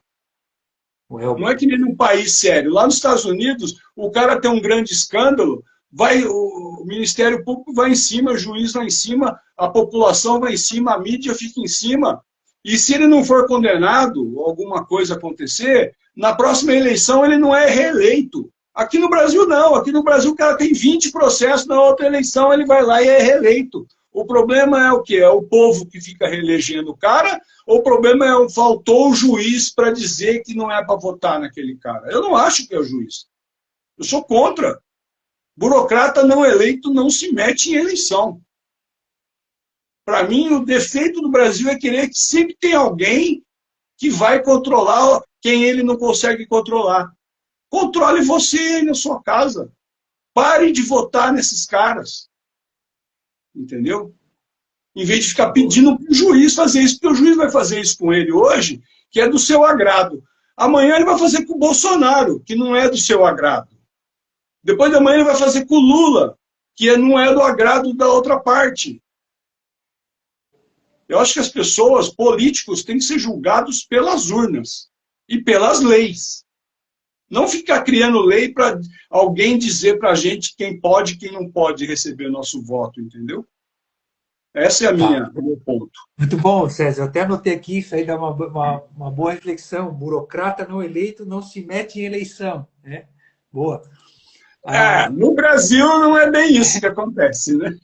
Bem, o Augusto falou aqui, é o Elba, Fiat Elba. E Fiat Elba, exatamente, Augusto. Sempre ligado aí. Ele disse que hoje está trabalhando na produção do Furgão. Você contra o Augusto é bom, rapaz. Tem que contratar ele. É que eu não tenho dinheiro para pagar um salário do Augusto, porque é muito caro, mas eu contrataria ele para me ajudar nas minhas coisas. Altamente gabaritado, muito criativo e intuitivo. César, eu queria ir para esse último. Esse não é que é a última, mas eu deixei separadinho aquela questão, para discorrer mais um pouco, mas tu descreve também nos teus artigos, em algum momento, que o Brasil ele se tornou um laboratório chamado Complexo Industrial da Censura. O que diferencia a censura atual das ditaduras clássicas do século XX? Olha, as ditaduras atuais, se você for olhar a Europa hoje, em questão de censura, a Europa está no nível até um pouco mais elevado que o Brasil, né? Nível de censura. Né? Na Inglaterra, a pessoa que está ali fazendo uma oração em silêncio, oração silenciosa a 100 metros de uma casa de aborto, ela é presa. Então, a Europa está bem avançada nessa questão. O que acontece? Nos Estados Unidos, a esquerda tentou implantar isso. Nós vimos o escândalo lá do Twitter Files, depois o Meta Files, que o governo ali indiretamente tentava e conseguia censurar pessoas que pensavam diferente, né? Só que esses estudiosos, esse daí tudo é baseado em estudos acadêmicos feitos nas universidades americanas, em grupos, inclusive, pagos com dinheiro dos impostos americanos, né? O Trump agora, no segundo mandato dele, ele cortou muitos desses fundos, esse pessoal ficou sem dinheiro, né, para isso. Mas o que acontecia? O Brasil, apesar de muita gente falar que não, nós estamos muito na esfera cultural dos Estados Unidos. Isso já foi confessado, tá? Os ministros do Supremo já disseram isso. A Natuza Neri já disse isso. Um monte de gente. Então, não vou dizer nenhuma novidade, tá? Tudo que foi implantado no Brasil veio dos Estados Unidos. Tudo que aconteceu na eleição de 2022, que foi o auge da censura, veio dos Estados Unidos, veio pronto. O próprio Supremo tinha seminários com o pessoal das universidades americanas, com órgãos americanos, para estudar o combate às fake news e ao discurso de ódio. Isso não tem lugar nenhum da lei. Onde está escrito? Quantos anos pega fake news? Onde está escrito lá no código? Quantos anos que pega a fake news?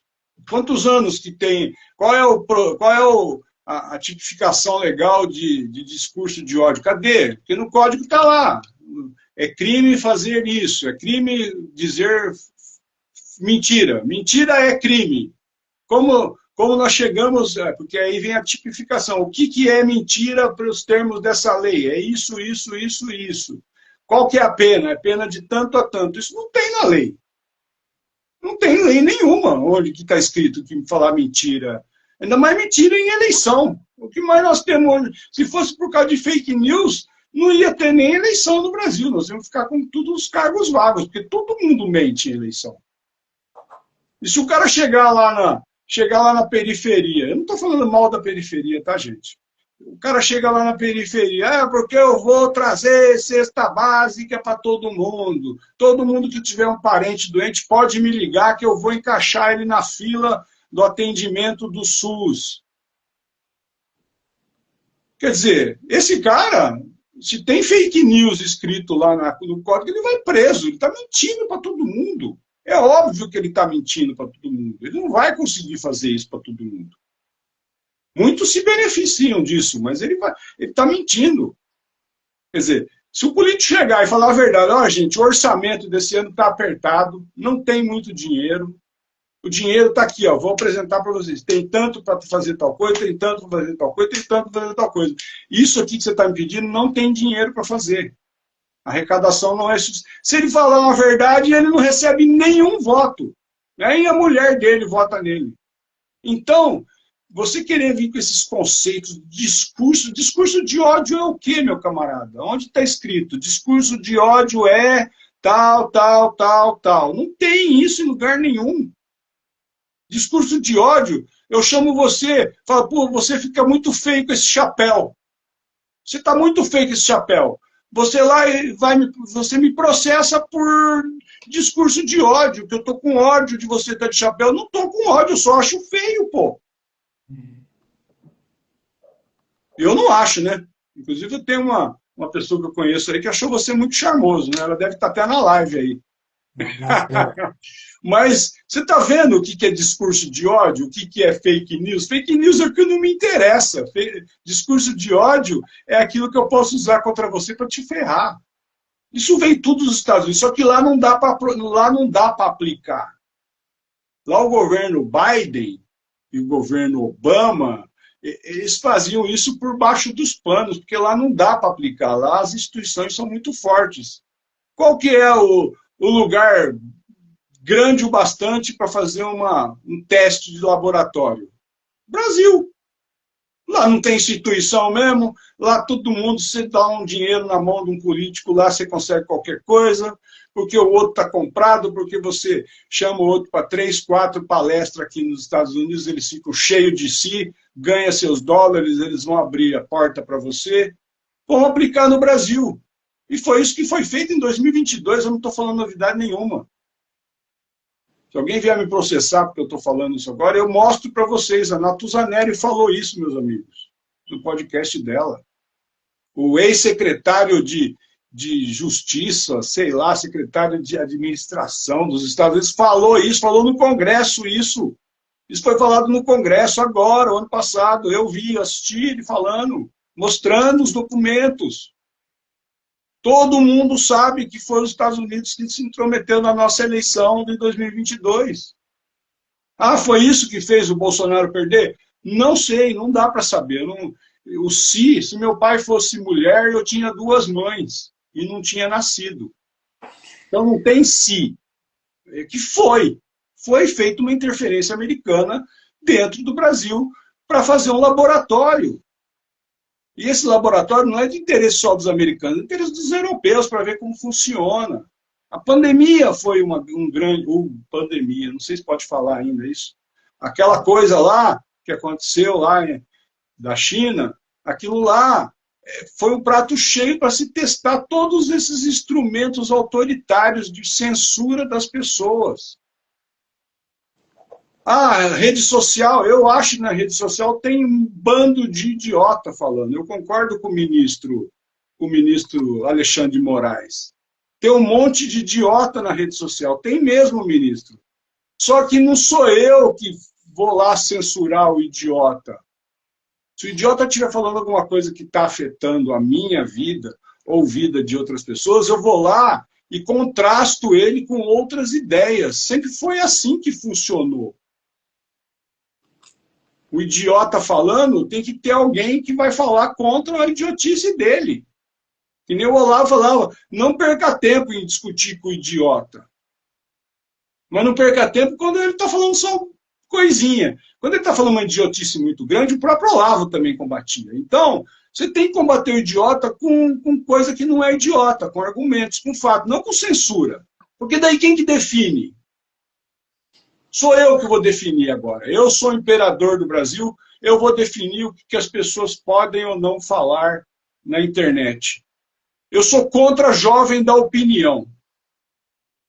Abaixo de 30 anos, ninguém vai dar opinião em rede social, está proibido.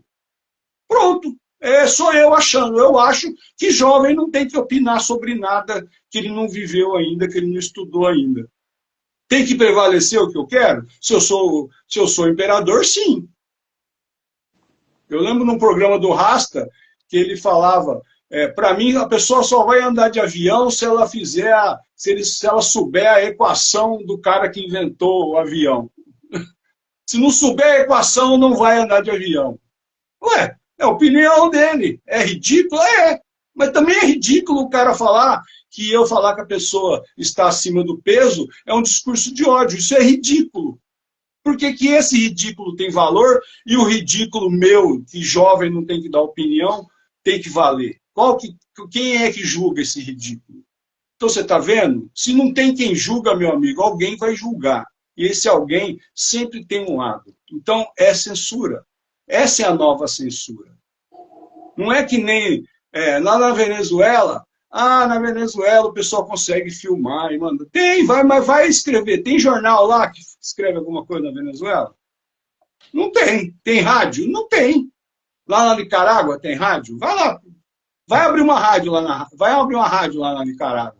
Fala, eu sou um conservador cristão e eu quero a concessão para abrir uma rádio. Você não só não vai conseguir a concessão, como você vai preso.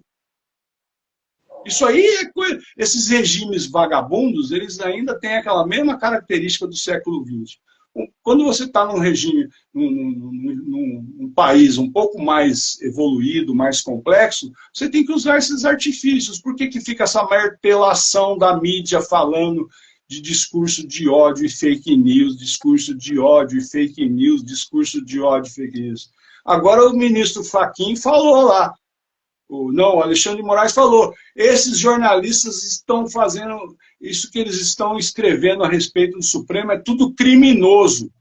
O pessoal da Globo News está se rebolando lá, estão todos tendo ataque de pelanca. Por quê?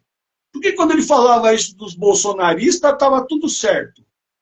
Agora falar que eles são criminosos, que a Malu Gaspar é criminosa, que o Metrópolis é criminoso, você está vendo? Quando você dá poder demais para uma pessoa não eleita, para uma pessoa que não vai perder o cargo dela, você está dando o poder de Deus. Não é o poder de Deus porque ele não controla todo mundo o tempo todo. Mas quem ele pega, a mão pesa. E a mão do Estado é pesada. A mão do Estado não tem... Você pode ser filho de quem você quiser. Você pode ser filho do Rockefeller. Se o Estado encanar que ele vai te ferrar, ele te destrói, meu amigo. Ele põe outro Rockefeller no lugar e destrói aquele. Não se preocupe. É assim que funciona. Muito bem. César, eu estou aqui um Estiquei pouco demais dividido. essa vez, hein? Agora tem que começar rápido, hein? Eu estou dividido entre duas questões finais. A primeira são as considerações e o paralelo um pouco com a outra live, e uma pergunta provocativa embutida no meio. Por quê? Eu já escutei algumas pessoas dizerem assim, um pouco alarmistas, né, que a solução para o brasileiro é o aeroporto. Já ouvi provavelmente isso aí também, né? Mas Exatamente, Augusto. Respondendo ao Augusto, exatamente. Não, pode falar. Desculpa. Estou ah, respondendo ao Augusto. O tá, cara é o produtor do programa, pô. Tem que falar com ele. É ele que manda. ah, tá. Ah, Desculpa. muitos conservadores acreditam que a saída está apenas nas urnas. Na sua visão, o que precisaria ser reconstruído, cultural, moral, intelectualmente, para que o Brasil volte a ser de fato uma república livre? Mas eu faço um adendo aqui, César, porque a gente tem também ouvido hoje essa divisão, a bolha tal. Pega o pessoal do Olavo, por exemplo. Uns lá se dão ao direito de ser os representantes da obra do Olavo. Tem cara que tem lá, caminhou junto com ele, tipo o Silvio Grimaldo, teve muito tempo, está lá junto na VID, né, na SEDET. Então, assim, Eu conheço os exemplos. tem vários exemplos, né? Mas eu digo assim, Sim. quando se diz a pessoa alcunha, né? A divisão interna que existe entre o conservadorismo e o que o conservador precisa prestar atenção, né? Em paralelo a isso que foi trabalhado na última live, e diante dessa realidade que tu conseguiu diagnosticar, fazendo essa leitura desse tripé que vem sendo consolidado ao longo das décadas, né? De forma lenta e gradual, com esse agigantamento do judiciário, a hegemonia cultural da esquerda e essa reengenharia desse complexo industrial da censura, né? Como tu acabou de pontuar recentemente. Bom, acho que a live toda já é a resposta do que eu acho. O que nós temos que fazer? Nós temos que ganhar para presidente? Vamos eleger o Flávio Bolsonaro. Amanhã o Flávio Bolsonaro é o presidente. E daí? E daí? Os partidos do Centrão vão estar lá ainda. Os partidos da esquerda, os partidos do Centrão que não fizerem parte do governo vão se juntar com os partidos da esquerda. O judiciário vai estar lá ainda. Ou nós vamos também fazer alguma coisa? Vai mudar alguma coisa no judiciário? Porque se não mudar nada, não adianta nada. Vai ser mais um fantoche na mão dessa gente toda. Bolsonaro tinha uma ilusão, ele tentou, ele achou que dava conta e não deu conta. Não deu mesmo, foi engolido. Foi engolido por tudo. O Flávio é mais habilidoso? É habilidoso, mas isso tem dois lados. Né? Ele pode ser habilidoso de se render, se ele não se render, ele pode ser, o fim dele pode ser igual ao do pai dele. Então, qual que é a solução disso? Eu já falei em outros lugares. Não tem solução rápida. A esquerda demorou 70 anos, direto, trabalhando todo dia, que nem você falou do pessoal do PT aí. Na época da eleição, eles saem das tocas. Mas os outros os 4 anos posteriores, eles estão no dia a dia fazendo isso. Desculpe. Eles fazem isso todos os dias. Eu trabalhei com isso. Eu trabalhei 25 anos em eleições. E depois e antes das eleições, eu trabalhava no dia a dia vendo essas pessoas. Eles trabalham todos os dias. Tem uma disputa de conselho tutelar. A esquerda, eu já vi o PT como partido se mobilizar para eleger conselheiro tutelar na cidade. Campanha, porque é por voto o conselheiro tutelar. Eles querem ganhar o conselho tutelar, eles não descansam. Ah, vai ter conselho da escola tal. Você vai ver que está cheio de petista lá. Aqui na escola, em frente da minha casa, teve esse dia uma reunião lá. Tinha o pessoal petista lá fazendo propaganda de PT, que não tinha nada a ver com a escola. Não tinha nada a ver com o assunto, e ele estava lá falando de PT, de Lula, de não sei o quê. Eles trabalham todos os dias. Eles trabalham desse jeito desde da época dos anos 50. Eles vêm trabalhando as ideias de Gramsci, da escola de Frankfurt, eles vêm adaptando isso.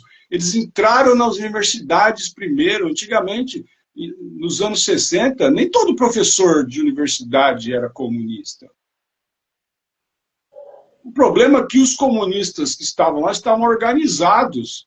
E eles foram formando alunos, esses alunos foram os próximos professores, que foram formando outros alunos. Isso, está vendo? Vai fazendo isso ao longo de 50 anos. Você tem o que tem hoje. Eu falei num outro podcast, você vai fazer o quê? Ah, vamos tirar a ideologia do Brasil. O que você vai fazer? Você vai demitir 95% de todos os professores do Brasil? 90%, eu estou falando que é 95%. 95% da universidade, do ensino médio e do ensino infantil. Você tem que demitir 95%.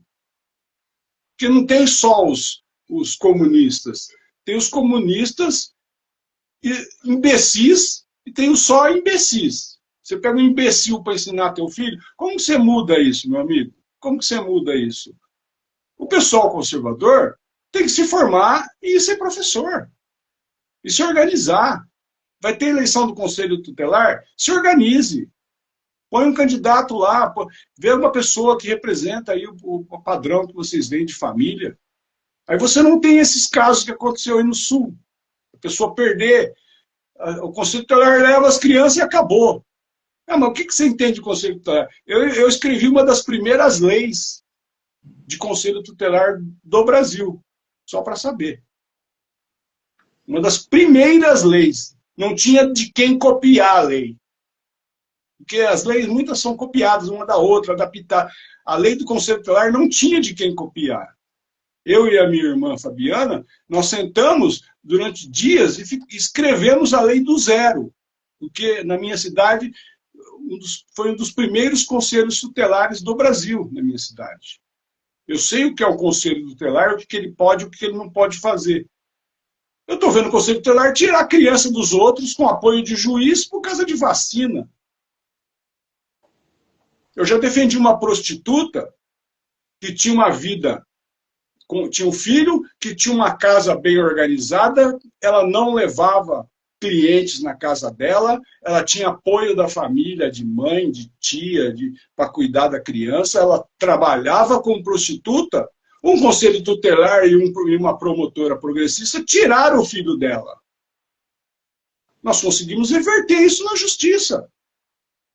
O fato dela ser prostituta não quer dizer nada, meu amigo. Você tem que provar que essa criança está sob influência da prostituição.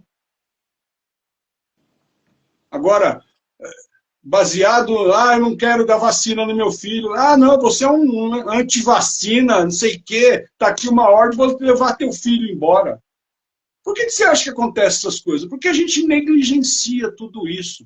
Enquanto nós não tomarmos os espaços de poder, tomar os espaços de poder é tudo, gente. É prestar concurso público, entendeu? E não se render ao sistemão. Porque todo o sindicato de funcionário público é todo mundo formado por comunista. Ninguém está ali vendo direito de trabalhador nenhum. Ali é bancar privilégio e fazer campanha para partido de esquerda nas eleições. É para isso que serve o sindicato. Sindicato com raríssimas exceções. E eu sei disso porque eu tenho uma irmã que é advogada no sindicato, que não tem nada a ver com direita, com esquerda, com nada. Ele é sindicato e cuida da vida das pessoas lá dos sindicalizados. Ponto final. Mas isso é a exceção da exceção da exceção. Sindicato dos professores, durante aquele período lá que não podia sair de casa, quando liberou as pessoas a sair de casa, qual foi a última coisa que voltou a funcionar? As repartições públicas e as escolas. Por quê? Porque o sindicato fez isso. E por que eles fizeram isso? Qual que era o intuito disso? Isso tudo é poder, gente. Então, ou nós temos paciência de fazer isso começar amanhã, e daqui 50 anos a gente vê uma hegemonia conservadora, ou, sinto muito, não adianta ficar elegendo Bolsonaro, filho do Bolsonaro, neto do Bolsonaro, trineto do Bolsonaro. Vocês podem eleger quem vocês quiserem. Não que a eleição não tenha importância, a eleição tem muita importância. A eleição para Senado tem muita importância. Na eleição passada para o Senado, falou, não, porque agora o Senado é conservador. Alguém viu Senado conservador algum aí? Que Senado conservador que nós temos aí, gente? Que Câmara conservadora? A Câmara, a maior Câmara conservadora, maior Senado. Isso aí é conversa de político, gente. Vocês ficam indo atrás de político. Eu sou conservador, me ouçam. Então, porque nós temos que fazer... Vocês vão cair do burro. Vocês têm que olhar para o candidato e falar, esse é um candidato que eu acredito nele, e votar nele. Ah, mas ele não tem chance. Não interessa, vota nele. Quanto mais gente votar no cara que não tem chance, a chance dele de ganhar vira 100%. Eu cansei de votar de gente que não ganhou. Ah, eu não entendo de política. Normalmente, eu trabalho com isso, gente. Eu trabalho em coordenação de campanha majoritária. Você tem uma ideia, você acerta 70%, 80% de quem vai ser eleito. Você sabe quem vai ser o prefeito eleito, fora alguma surpresa. Você sabe que o vereador tal, vereador tal vão ganhar e o vereador tal, vereador não vão ganhar. Quem trabalha com política sabe quem vai ganhar, quem não vai ganhar. Nós temos que ser a surpresa dessa gente. Eu sabia que o deputado que eu votei não ia ganhar. Eu votei nele. Não interessa se ele vai ganhar ou não vai ganhar. Isso não é... Não adianta, eu vou votar no cara que vai ganhar. O cara entra lá e rouba bilhões. Parabéns. Você ganhou. Seu voto foi vencedor. Agora paga o imposto, por favor. Por favor, sou eu que estou dizendo, né? Porque o governo não fala por favor, né? Nós temos que combater esse Estado gigante, gente. A gente só combate o Estado gigante de baixo para cima. Nós temos que tomar conta de baixo e ir subindo até chegar lá em cima. Não lá em cima e tentar descer para baixo, que não vai descer. Quem está embaixo vai segurar. Vocês têm que entender isso. Não adianta você ter o que nem o Olavo falava, não adianta você ter a cereja do bolo e o bolo não é seu. Quando você vai comer o bolo, a primeira coisa que você tira é a cereja. Não é todo mundo que gosta de cereja. Tira a cereja e come o bolo. Entendeu? É isso. Resumo é isso. Eu acho que esgotamos dessa vez, né? Eu dei uma esticada maior agora para encerrar. Está valendo. Eu só tenho a agradecer ao pessoal Augusto, principalmente hoje que trabalhou aí 5, né? Samuel, a Pri, o pessoal que entrou depois, a Valderes. Um abraço para o Zilmar, da Escola de Psicanálise, que o César mencionou, Marcelo. Minha Esperança. Como é que é o nome? Minha Esperança. Minha Esperança. É espanhol mesmo, Minha Esperança. Minha Esperança. Um abraço. O nome dele é Minha Esperança? Não, o nome da escola. Ah, a escola, do Zilmar, né? Zilmar da escola. Do Zilmar, isso, exatamente. Um abraço. A quem esteve conosco, não deixe de acompanhar ADV César Lima, né? O teu Instagram, César. Meu Instagram, onde eu divulgo tudo é no Instagram, meus amigos. Eu ainda não estou conseguindo organizar Eu não tenho Augusto trabalhando comigo lá, eu não consigo organizar meu YouTube ainda. Então, tudo que eu faço é no Instagram. E tem ali o Minuto Notícia do Paraná, onde o César também participa, Minuto Notícia lá da cidade de Jacarezinho, de todo o norte pioneiro do Paraná. Do Marcelo Moya. Sigam lá, procurem nas redes lá, tem lá o Instagram deles, tem o portal, tem várias coisas. Vocês me seguindo, vocês vão ver lá os links de tudo isso aí. Ele sempre aponta o canal do YouTube Guerra da Informação, do Oscar Berbet. Grande abraço, Oscar. Eu sei que se você não estiver aí ainda, você vai assistir inteiro depois que você assiste. O meu programa lá agora, que é o Batalha Cultural. Tá vendo, gente? Batalha Cultural. É isso que eu quero. As pessoas têm que aprender a batalhar na cultura. Esquecer, a eleição é só de 4 em 4 anos. Nós temos que ficar ali na cultura dia a dia. No próximo, amanhã, os vídeos da Batalha Cultural saem lá no Guerra da Informação às sextas-feiras à noite. Eu vou falar um pouco sobre... isso é a novidade aqui, nem o Oscar está sabendo ainda. Eu vou falar sobre o Foro de São Paulo e a Pátria Grande. Aí, pessoal. E não deixe de também seguir o PH Vox também, do professor Paulo Henrique. PH Vox, eu sou fruto do PH Vox. É isso, então, mais uma vez, obrigado pela tua disposição, contribuição com o fundo do alfinete, portas abertas, né? Revista Esmeril, da Bruna Torlai, não vamos esquecer da revista Esmeril. Muito importante. Tem a parte paga, que vale a pena, é um valor muito pequeno para você ter acesso à alta cultura, grandes cronistas, escritores, filósofos, tem lá na revista Esmeril. Eu estou na parte gratuita da revista, você pode acompanhar lá, revistaesmeril.com.br. Sigam lá também. Eu vi um comentário... É muita coisa, daqui a pouco eu vou ficar fazendo meia hora de merchandising aqui. Mas eu vi um comentário agora que foi publicado recentemente, lá na revista Esmeril, eu não sei se é João quem escreveu, não me lembro o nome agora, me corrija se eu estiver errado, fazendo um estudo na Universidade Federal lá do Nordeste, do Norte. 2 estudos já publicados. Sobre teses anticomunistas que não existem, né? Exato, que não existem. Esse artigo vale a pena. Mas esse aí é publicado na revista Bissemanal. Isso aí... Mas para vocês terem uma ideia e uma noção do que o César está trazendo e batendo e reiterando nessa batalha cultural, porque a cultura ela influencia a nossa forma de ver o mundo, né? E nos vermos diante dessa realidade, né? Exatamente. Eu vejo esses canaizinhos aí falando sobre lacração no cinema, porque esse filme ficou horroroso, porque não sei o que lá. Gente, eles não estão preocupados de hoje vocês gostarem, não. Eles estão preocupados daqui 20 anos, os filhos de vocês estarem assistindo esses. Porque daqui 20 anos não tem mais filme antigão. Os clássicos já ficarão muito antigos. As pessoas vão assistir os filmes que foram lançados em 2025. O cara lá em 2050 vai estar falando o quê? Dos filmes de 2025. Essas porcarias que você... é muita lacração. O problema não é a lacração, gente. O problema é a mudança de comportamento da sociedade que está sendo feita. Mas é só fazer filme de conservador. Quem que vai fazer filme de conservador? Todo mundo que trabalha com cinema, com televisão, é de esquerda, meu amigo. Você não sabe disso? Se você que gosta de cinema e é conservador não for lá estudar, fazer uma faculdade de cinema, nem cameraman você acha de direita para ser um conservador. Escritor, roteirista, diretor, o patrocinador, todo mundo é de esquerda. Você vai querer que saia um filme conservador de que jeito? E é ele que vai influenciar hoje, daqui 10 anos, daqui 20 anos. É isso aí.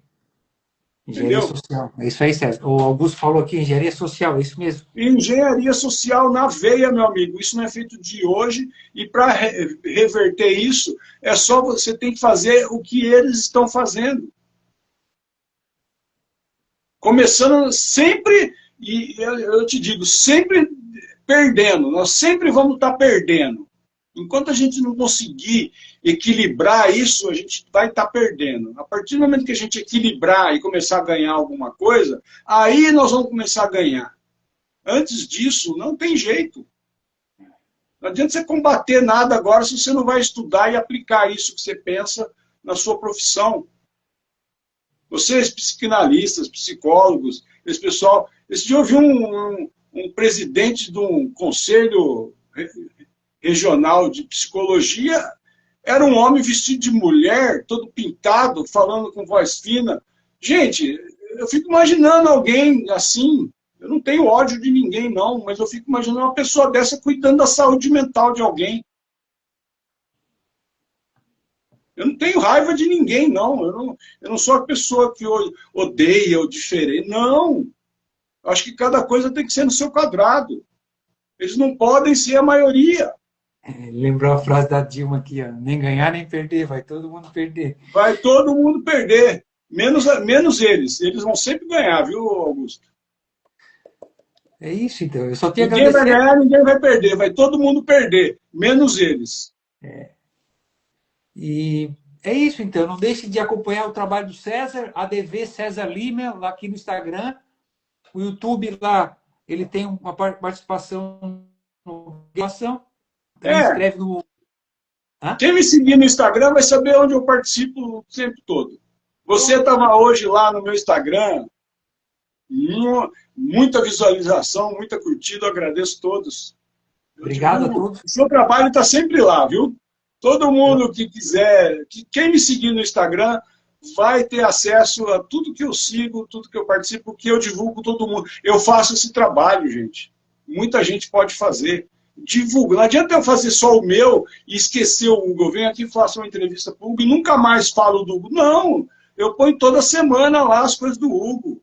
É verdade. Eu faço o negócio eu ponho toda semana o negócio da Esmeril, eu ponho o negócio do Minuto Notícia toda hora. Eu sigo o PH Vox, eu falo do PH Vox toda hora. Eu estou lá no Guerra da Informação agora com o Oscar, eu falo toda hora do Guerra da Informação, quer dizer, é isso que a gente tem que fazer, um puxar o outro para todo mundo crescer junto. É isso aí, César. É assim, é o único jeito. Então tá bom, mais uma vez, agradeço a todos os costureiros e costureiras da alma, em especial o César Lima, né? E agradeço a todos. não deixe de acompanhar o trabalho dele, nos acompanhar aqui também, no Furo do Alfinete. Agora estamos lá no YouTube também, postando as lives lá, os cortes. E um abraço para o nosso produtor aí, o Augusto. Abraço, Augusto. A todos aí, então, um forte abraço e fiquem com Deus. Obrigado, César. Obrigado, um abraço a todos. Boa noite, Hugo. Até daqui a pouco. Até. Valeu.